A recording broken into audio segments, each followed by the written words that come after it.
Bonjour, aujourd'hui nous allons nous intéresser à la démonstration en mathématiques. Mais, avant cela, essayons de voir pourquoi il est nécessaire de prouver un résultat. Voici ici une première image. De premier abord, nous avons la sensation que les lignes grises horizontales sont tracées n'importe comment. Et pourtant, ces lignes grises horizontales sont toutes droites et parallèles. Nous avons ici affaire à une illusion d'optique. Présentons cette deuxième illusion d'optique. Certains d'entre vous y verront une vieille dame, d'autres une jeune femme élégante. Soyez attentifs et essayez de retrouver les deux portraits.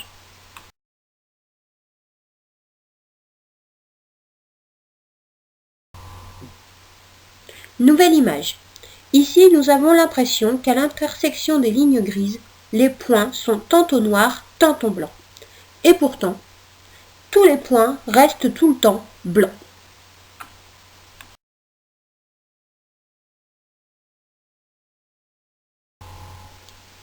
Présentons cette dernière illusion d'optique.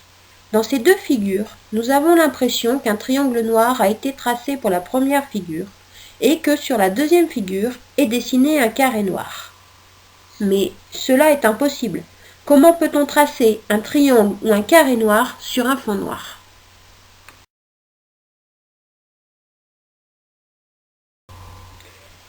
En conclusion, nous pouvons donc dire que notre œil nous ment.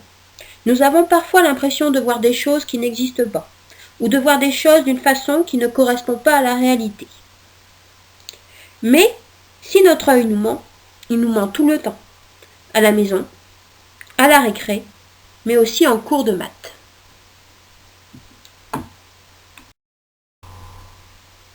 Voici un exemple qui illustre le fait que notre œil nous ment aussi en cours de maths. Le triangle ABC a l'air rectangle en A. Or, ce n'est pas le cas.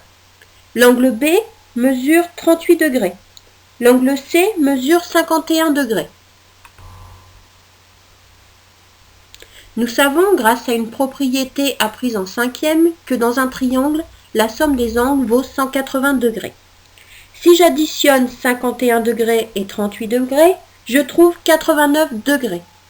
Il me reste donc, pour l'angle A, 91 degrés, ce qui est plus que la mesure d'un angle droit qui vaut 90 degrés comme chacun le sait.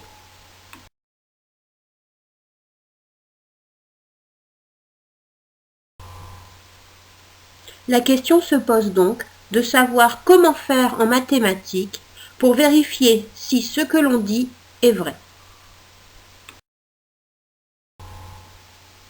Tout d'abord, revoyons quelques règles du débat mathématique. En mathématiques, pour savoir si un énoncé est vrai ou faux, on utilise certaines règles. En voici quelques-unes. Un énoncé est soit vrai, soit faux. Des exemples qui vérifient un énoncé ne suffisent pas à affirmer qu'un énoncé est vrai. Un exemple qui ne vérifie pas un énoncé suffit pour prouver que cet énoncé est faux. Cet exemple est appelé un contre-exemple. Une constatation ou des mesures sur un dessin ne suffisent pas pour prouver qu'un énoncé est vrai.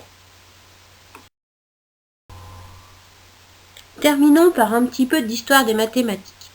Depuis toujours, les hommes se posent la question de savoir si ce que l'on affirme est vrai.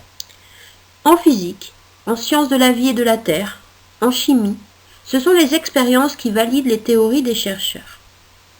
En mathématiques, on utilise un type de preuve particulier qui s'appelle la démonstration. La démonstration a été mise en place au 5e siècle avant Jésus-Christ avec un livre fondateur qui s'appelle Les éléments d'Euclide. Euclide est un mathématicien grec né vers -325.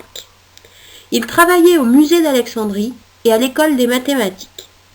Entouré de ses nombreux disciples, il mène des travaux de recherche.